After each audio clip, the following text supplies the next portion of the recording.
ជំរាបសួរពុកម៉ែបងប្អូនជាទីគោរពស្រឡាញ់ទាំងអស់គ្នា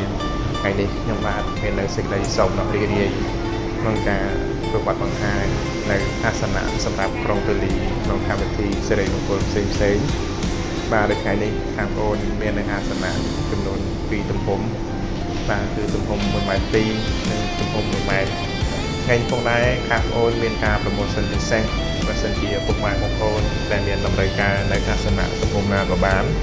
បាទខាងបងប្អូនមានការថែមទឹកតោចំនួន20ជូនដើម្បីជាគ្រឿងលម្អក្នុងការរៀបចំ